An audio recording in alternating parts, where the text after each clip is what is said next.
Dan satu tawaran lagi untukmu. Maukah kamu jadi pacarku? Niatnya hanya ingin mengembalikan dompet yang jatuh di parkiran. Tapi siapa sangka tukang parkir ini justru dapat imbalan yang sama sekali tidak pernah ia bayangkan. Parkiran pasar modern itu selalu penuh sejak fajar.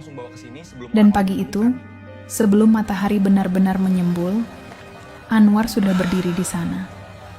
Topi kuningnya tampak kusam, rompi oranye yang ia kenakan pun memudar karena terlalu sering dicuci. Selamat sore. Meski Hati-hati begitu, ya, Bu. ia tetap tegap berdiri, Semoga harinya tersenyum menyenangkan. seadanya pada setiap pengunjung yang lewat. Di balik penampilan lusuh itu, sebenarnya wajahnya cukup menarik. Bahkan beberapa ibu-ibu yang lewat sering menggoda kecil menyebutnya ganteng. Tapi bagi Anwar, pujian singkat itu tak berarti apa-apa dibanding perjuangannya mencari nafkah setiap hari. Saat sedang memandu sebuah mobil untuk keluar, matanya menangkap sesuatu di dekat tiang besi penanda parkir. Sebuah dompet wanita, warna krem, terlihat mahal dan bersih, kontras dengan tanah berdebu di sekitarnya.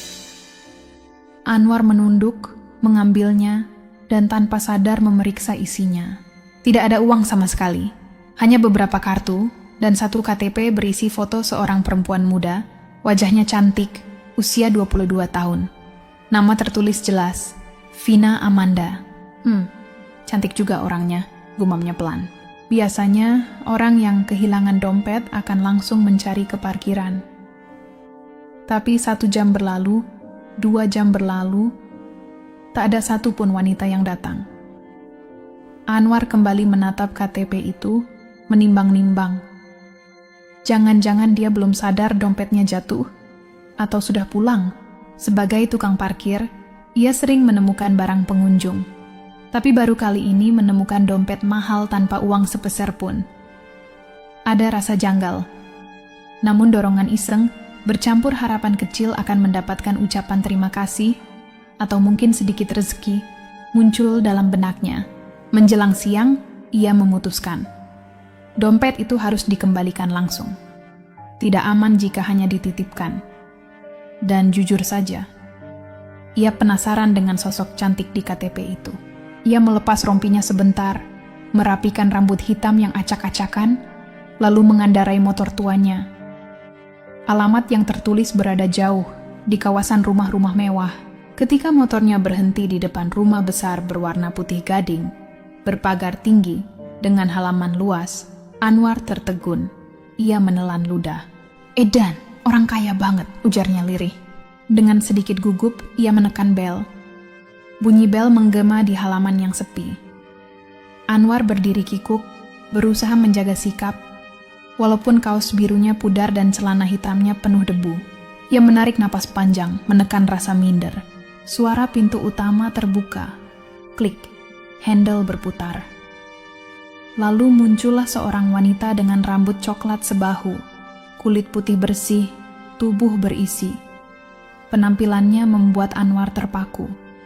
Kemeja putih lengan panjang yang ia kenakan terbuka beberapa kancing atasnya, matanya membesar melihat pria asing di depan pintu. "Ya, ada perlu apa?" tanyanya, suara lembut namun terkejut.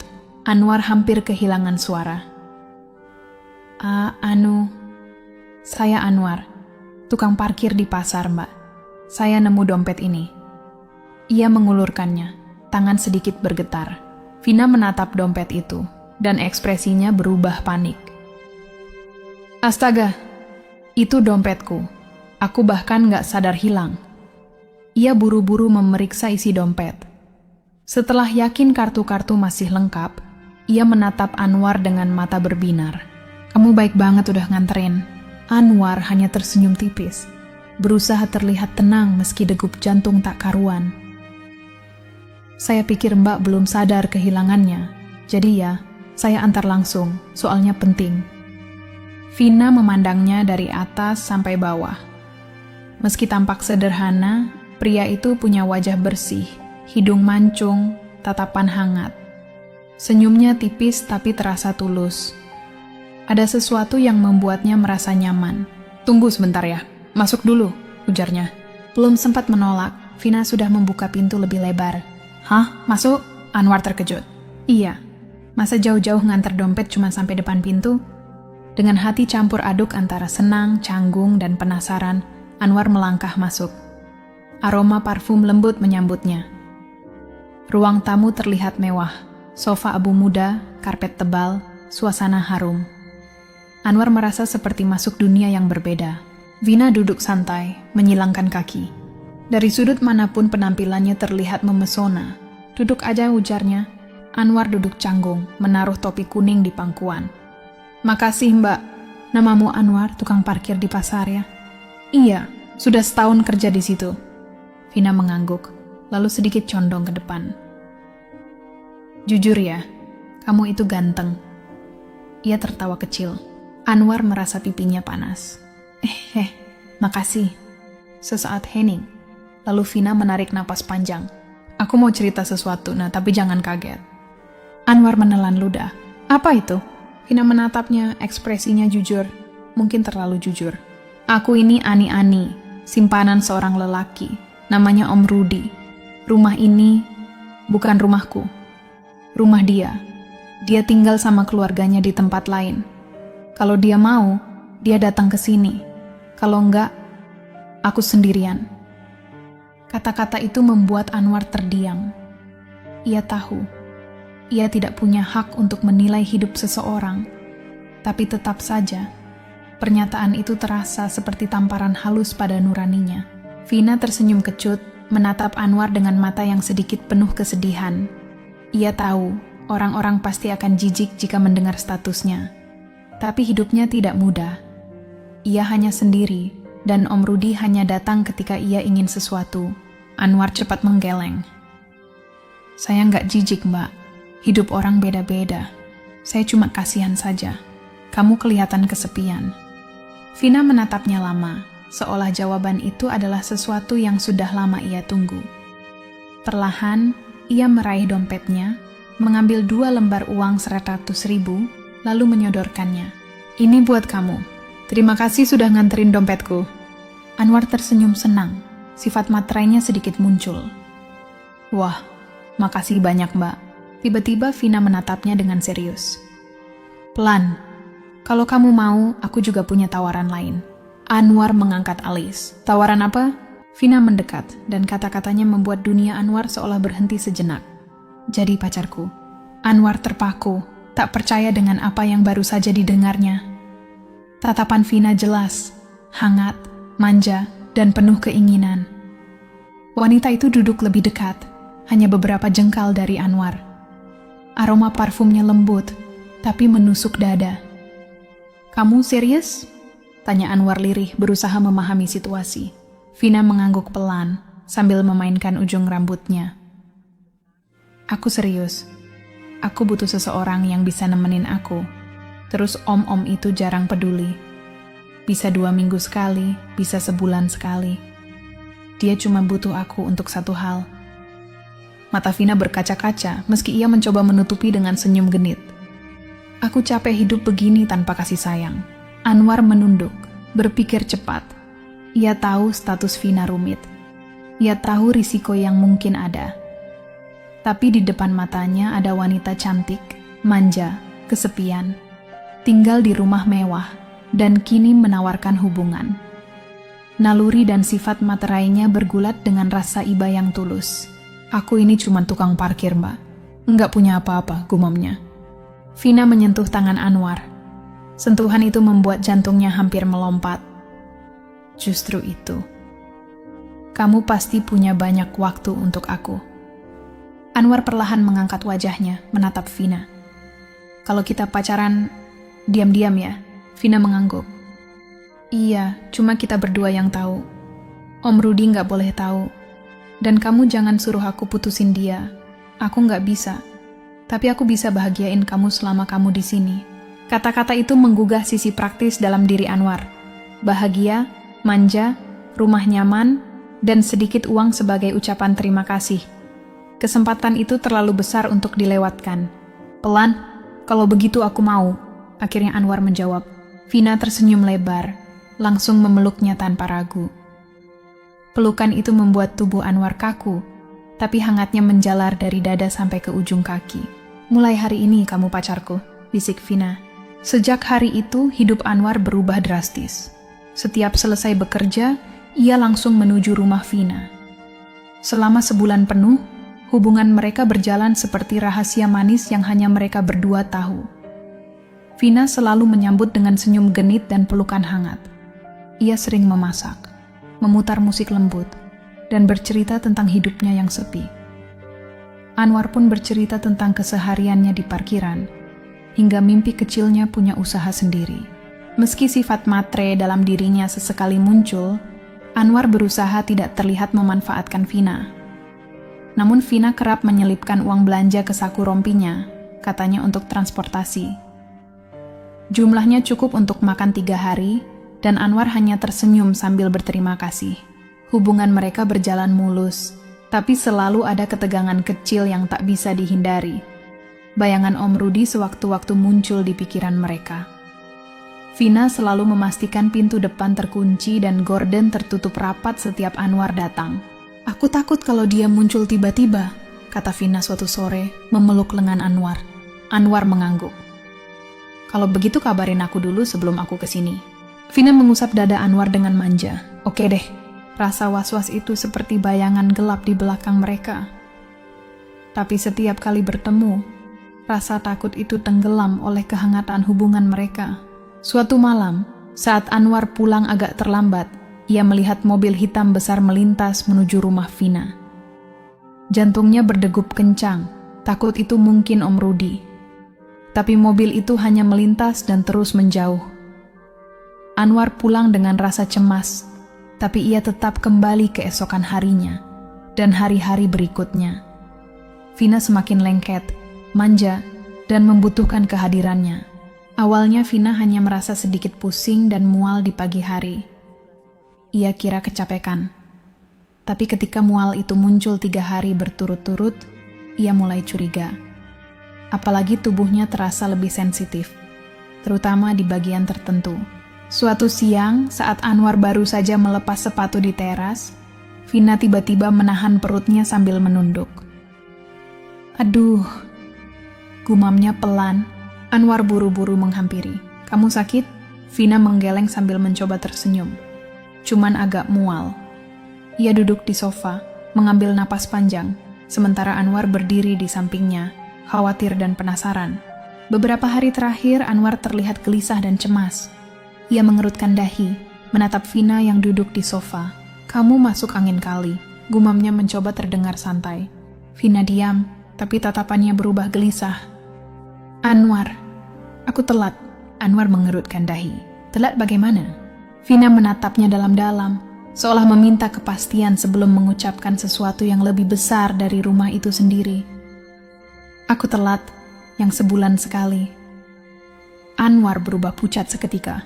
"Maksud kamu?" Vina menggigit bibirnya, matanya berkedip cepat. "Aku takut hamil." Anwar seolah terlonjak dari sofa. "Hah? Hamil?" Suaranya meninggi tanpa sadar. Vina menunduk, memainkan jemarinya dengan gugup. "Om Rudi nggak mau punya anak dari aku. Dia pernah bilang, kalau sampai aku hamil, aku harus pergi dari sini." Ya, kata-kata itu seperti palu menghantam kepala Anwar. Rumah mewah itu, keamanan Vina, hubungan mereka, semuanya bisa hilang dalam sekejap. Vina menatapnya lirih. "Anwar, kalau benar aku hamil, ini jelas anak kamu." Anwar meraba rambutnya yang acak-acakan, mencoba bernapas normal. "Kita harus pastiin dulu. Kita beli test pack." Vina mengangguk pelan, wajahnya pucat tapi penuh harap. "Iya, tapi aku takut hasilnya." Anwar menatapnya penuh kekhawatiran. "Tenang, apapun hasilnya, kita cari jalan keluar." Sore itu, mereka pergi ke minimarket agak jauh, agar tidak ada yang mengenali. Di rak obat bagian belakang, Vina mengambil 2 kotak test pack. Tangannya gemetar ketika menyodorkannya ke kasir. Anwar berdiri di sampingnya, mencoba tenang meski jantungnya berdegup kencang. Setelah membayar, mereka cepat-cepat kembali ke rumah. Sesampainya di kamar mandi, Vina menatap test pack itu seperti benda yang bisa meledak kapan saja. "Aku deg-degan banget." gumamnya sambil memeluk diri sendiri. Anwar menatapnya lembut. Aku tunggu di luar. Kalau kamu butuh apa-apa, panggil aku. Vina masuk dan menutup pintu. Anwar berdiri di luar kamar mandi, mondar-mandir sambil menggigiti kuku. Waktu terasa berjalan sangat lambat. Suara air, tisu yang disobek, dan helaan napas Vina terdengar samar. Beberapa menit kemudian, pintu terbuka pelan. Vina keluar dengan wajah pucat, matanya merah. Ia tidak berkata apa-apa, hanya mengangkat tespak dengan tangan gemetar. 2 garis merah terang terlihat jelas. Anwar menatapnya, dunia seakan berhenti. Tespak itu nyata, dan begitu juga kehamilan Vina. Jadi, benar? Tanyanya pelan. Vina mengangguk, mulai menangis. Anwar, aku hamil. Aku beneran hamil. Anwar meraih bahunya. Hei, jangan nangis. Kita pikirin sama-sama. Vina menutup wajahnya. Kamu nggak ngerti. Kalau Om Rudi tahu aku hamil, aku bisa diusir. Aku nggak punya tempat lain, dan anak ini pasti dia nggak mau. Anwar menarik napas panjang. Satu sisi takut, sisi lainnya muncul rasa tanggung jawab yang belum pernah ia rasakan. Ini anak kita. Aku nggak akan tinggalin kamu. Vina memandangnya dengan mata berkaca-kaca. Tapi kamu cuma tukang parkir, Anwar. Hidup kamu aja susah. Kita bisa apa? Anwar menggenggam tangan Vina tegas, sesuatu yang jarang ia lakukan. Kita bisa cari cara. Yang penting kamu jangan takut dulu. Vina memeluknya erat, tubuhnya bergetar. Aku sayang kamu, Anwar. Tapi aku takut. Anwar memejamkan mata. Aku juga takut. Tapi kita harus siapinya. Hari-hari setelah Vina mengetahui kehamilannya, suasana rumah selalu tegang. Vina lebih gelisah, mudah kaget oleh suara apapun, dan terus memegang perutnya seolah mencari ketenangan. Anwar pun datang selalu hati-hati, memastikan tidak ada mobil mencurigakan di sekitar. Namun suatu sore, saat Anwar baru tiba dan hendak mengetuk pintu belakang seperti biasa, terdengar suara mesin mobil berhenti di depan rumah. Suara pintu mobil terbuka keras, langkah kaki berat, dan laki-laki menggerutu terdengar jelas. Anwar spontan bersembunyi di balik tembok samping. Napasnya tercekat. Vina yang mendengar suara yang sama dari dalam rumah pucat seperti kertas. Ia berlari ke jendela kecil, mengintip, dan hampir menjerit ketika melihat siapa yang datang. Om Rudi. Tubuhnya besar, perut buncit, wajah kusam tapi berpakaian rapi. Ia berjalan sambil menenteng tas kecil, langsung menuju pintu utama dan menekan bel. Vina menutup mulut dengan kedua tangan, tubuhnya gemetar. Ia berlari ke dapur, membuka sedikit pintu belakang tempat Anwar bersembunyi. Wajah mereka langsung bertemu. Dia datang, bisik Vina hampir tak terdengar. Anwar mengangguk cepat. Aku sembunyi dulu, kamu buka pintunya. Pura-pura nggak ada apa-apa. Vina panik. Aku takut, gimana kalau dia curiga? Anwar meraih tangannya sebentar. Tenang, jangan tunjukin apa-apa. Kamu harus kuat. Aku bakal ngumpet dulu di luar. Begitu dia pergi, kamu kabarin aku. Vina mengusap wajahnya, mencoba menghapus ketakutan. Oke. Anwar lalu melompat ke sisi rumah, menunduk sambil mengendap di balik pagar tanaman. Napasnya tersekat tapi matanya fokus mengamati situasi. Vina menarik napas dalam-dalam, lalu membuka pintu depan. Senyum terpaksa ia pasang. Om, kok mendadak datangnya? Om Rudi masuk tanpa menunggu dipersilakan. Kamu kelihatan pucat sakit. Vina cepat menggeleng. Enggak, cuma capek. Tangan kirinya refleks menyentuh perut, tapi cepat diturunkan. Di luar jendela samping, Anwar mengintip. Setiap gerakan Vina, setiap kata, terasa krusial. Sedikit saja salah bicara, semuanya bisa hancur. Om Rudi duduk di sofa ruang tamu, menatap Vina dengan sorot mata penuh heran. Vina berusaha bersikap tenang, meski keringat dingin menetes di pelipisnya. Sementara itu, Anwar menempel di dinding luar jendela, seperti bayangan gelisah yang siap lari kapan saja. Kenapa kamu terlihat gelisah? Tanya Om Rudi, membuka kancing jasnya. Nada suaranya berat dan memaksa. Vina menelan ludah. Capek aja om, rumah kan besar, aku bersih-bersihin sendirian. Om Rudi menghela napas.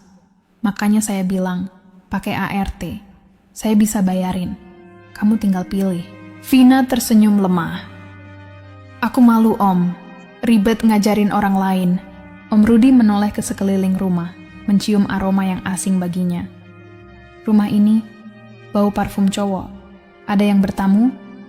Jantung Vina tercekat. Itu parfum laundry om. Jawabnya cepat. Om Rudi mengangguk pelan, tapi tatapannya masih penuh keraguan. Ia lalu berdiri, berjalan ke arah dapur sambil membuka pintu kamar mandi. Vina mengekor di belakangnya, jantungnya berdebar kencang. Tiba-tiba terdengar suara kecil dari luar jendela belakang. Sebatang ranting patah di bawah kaki Anwar. Om Rudi menoleh tajam. Apa itu? Vina tersentak. Kucing biasanya suka naik pagar, gumamnya, berusaha terdengar santai. Om Rudi mendekat, membuka gorden sedikit. Anwar menahan napas, berjongkok menutupi wajah dengan topi kuningnya. Bila Om Rudi melihat lebih lama, semuanya selesai. Tapi Om Rudi hanya mendengus, menutup gorden, dan kembali duduk. Aku mau inap di sini malam ini, katanya tiba-tiba. Vina membeku. Anwar di luar merasakan darahnya seakan berhenti mengalir. Jika Om Rudi menginap, mereka tidak punya cara untuk pergi tanpa ketahuan. Malam itu, rumah mewah terasa seperti sangkar. Om Rudi sudah tidur di kamar. Vina duduk di sofa, tangan menyentuh perutnya, wajah pucat. Anwar bersembunyi di balik tirai jendela, menatapnya penuh kekhawatiran. Anwar, aku nggak tahu harus gimana, bisik Vina, matanya berkaca-kaca. Kalau dia tahu aku hamil, pasti aku diusir. Anak ini, kita bisa apa? Anwar menempelkan wajahnya di jendela, berusaha menenangkan diri. Kita harus keluar dari sini, Vina. Malam ini juga, aku nggak mau tunggu sampai dia tahu. Vina mengangguk perlahan.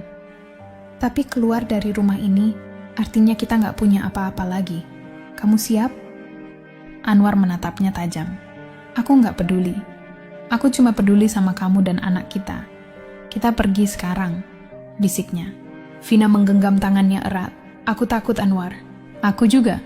Tapi lebih takut kalau kita tetap di sini, jawabnya. Mereka menuruni tangga samping rumah, berpegangan erat.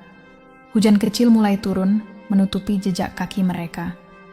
Rumah mewah yang dulu terasa nyaman, kini seperti penjara emas. Beberapa menit berjalan, mereka tiba di gang sepi. Anwar berhenti sebentar, menatap Vina. Kita nggak punya rumah sekarang, tapi kita punya satu sama lain. Vina tersenyum pelan, air mata tetap mengalir di pipinya. Aku percaya sama kamu, Anwar. Anwar merangkulnya, menepuk punggungnya lembut. Hujan semakin deras, tapi mereka tetap melangkah maju, menuju dunia baru. Tanpa kemewahan, tanpa keamanan palsu, hanya mereka berdua, dan anak yang akan lahir sebagai harapan baru.